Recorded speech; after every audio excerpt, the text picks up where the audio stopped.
Here's the thing, guys. Argos makes some of the most beautiful bottles of fragrance I've ever seen.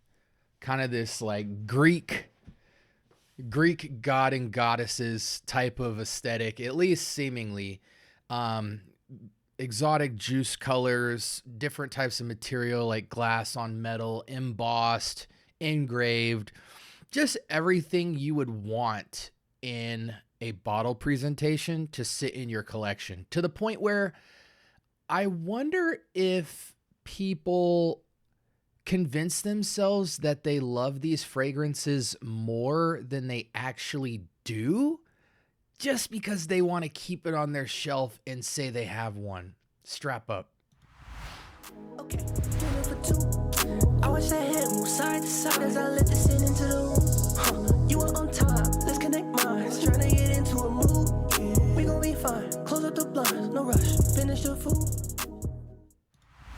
All right, welcome to the show. I am the scent bubble. Welcome on this beautiful afternoon in Arizona. Now, guys, I'm going to tell you, I had to preface the intro with that whole speech because it's important that, where do I want to go with this? Bottle presentation is an excellent way to add joy and value to a fragrance owner. It is another sensory experience to the fragrance experience that you could or could not utilize to impact someone's pleasure as a collector, as a user, etc. I imagine most people in the world could care less what the bottle looks like. It's just simply an added bonus.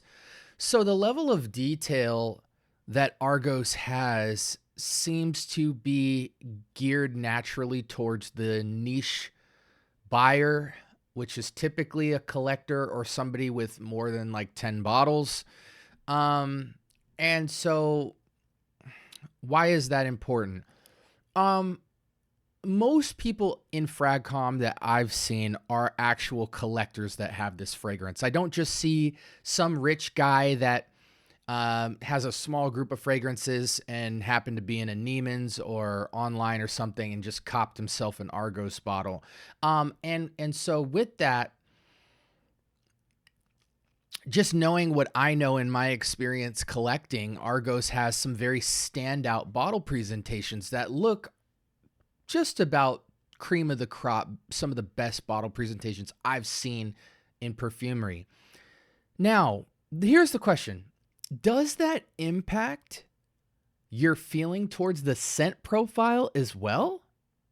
To the point where maybe if it's an 8, it makes you feel like it's a 9 because it's good enough. It's like, well, I want to give this bottle any reason to sit on my shelf because it looks fantastic. And how much of that art presentation impacted your purchase outside of the notes of the fragrance? Let's put all of that I just said on the shelf. And let's try this fragrance right here. This is Triumph of Bacchus. And it is a unisex fragrance. And I'm really interested to see what the hype is all about. This will be the first Argos we try on the channel, I believe. Don't quote me on that. And we'll see if I need to put this on skin.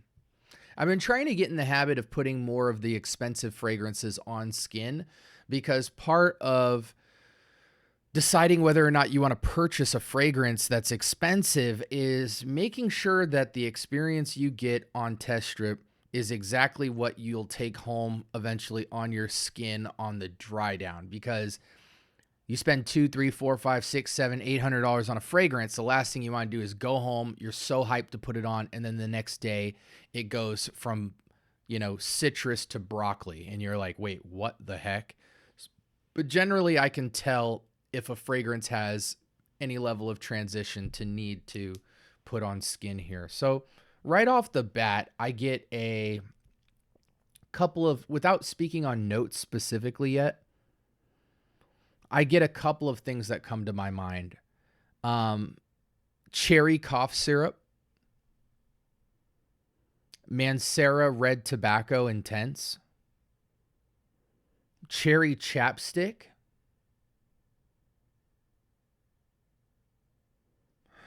vanilla,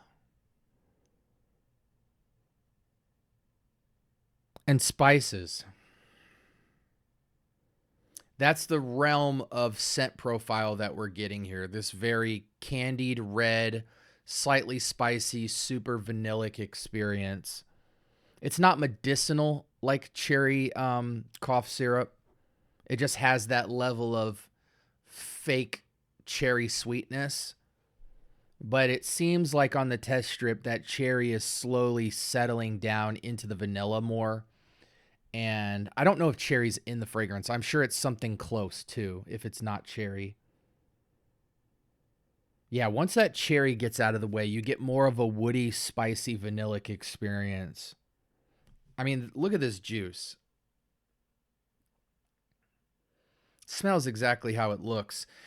This feels like red tobacco from Mancera, but on like 2 notches higher in quality, a little more natural. Still the synthetic kind of red scent profile, but more natural than red tobacco. I was always pissed off by red tobacco because it's a cool, sexy concept that I feel like Prada Luna Rossa Le Parfum, Ambar Dominicano, fragrances like that all kind of nail it way more tastefully than Mancera, which I feel really McDonald's the profile. Let's go ahead and switch screens real quick. Here's the artwork, guys. I mean, just absolutely stunning artwork. It got a 4.4 out of 5 for 1,500 votes, which is very impressive. It creeps into mass appeal territory, and I can understand why, because even though I hate red tobacco, a lot of people absolutely love it. It's one of the maybe top 3, top 5 most purchased Manceras. Okay, so note profile, peach. Okay. So this rummy peach accord is coming off cherry to me, maybe due to the rum and the saffron hit. Okay. Rum, white peach, green apple, saffron up top, tonka bean, patchouli, vetiver, jasmine in the mid. And then the base, we have the tobacco, vanilla, amber, sandalwood, and musk. This isn't the most tart peach. You know what I'm saying? It's a very soft peach. It's very rich in the opening, but it does settle down quite a bit into more of a rummy amber saffron experience. The tobacco is almost non-existent, 5 to 10% or less. The complexity you would think patchouli, vetiver, and jasmine would give a fragrance isn't really adding a lot of dimension here. I'm mostly getting the rum, the peach, the saffron, the tonka, vanilla, amber experience. The musk is not muskin, the tobacco ain't backin, the patchouli ain't chuli, you know. And it does dry down quite light, but I imagine you would still get some good projection on this performance. So extremely long lasting, extremely strong, people say. So I imagine it sticks to close very well. For me, this is an 8. Right out the gate. Red tobacco for me was really like a 6. So this to me gets a 2-point jump. I do want to say this. This is not my cup of tea. And so I think for people who really love a peach scent, this is quite exceptional. 9 seems to be the average in my head politically that I see people probably giving this. Some people would give it a 10 maybe, but I think 9 would be kind of, for everybody who likes this style, they'd at least give it a 9 because of the quality. It's very well balanced. I think Fragrantica is quite misleading on the note breakdown. But yeah, it's just kind of this very white, light, floral peach with a little bit of booze in the backdrop, mostly vanilla tonka bean. The tobacco just kind of adds a different type of pop on the projection, but it's not real ashy. It's not real tobacco-y at all. Very mass appealing type of scent to me. Leans colder weather, but I think you could make a case for nightlife or 75 and below temperature any season, any reason, but I think it leans to be a cold weather nighttime scent. Occasions, it's a playful, upscale, casual / date night / nightlife fun scent. It does have a little bit of maturity just because the peach is a lot softer, so it's not like a Bath and Body Works style peach. It's a little more wine reduction-y than that. I imagine 4 to 6 sprays would get you 8 hours minimum. And yeah, there's a peach fragrance that Gator talked about in our collab video. So go check that out. There's a peach booze fragrance that he swears by that is only like around the $100 price point that I would recommend in reference to this. But outside of that, there's nothing really I can point you to outside of Mancera Red Tobacco that would even be close to this. I'm looking in the reference section of what people say this reminds them of. So Red Tobacco's #1 as a reference on here. Some people said Carlisle, same style, but completely different note profile.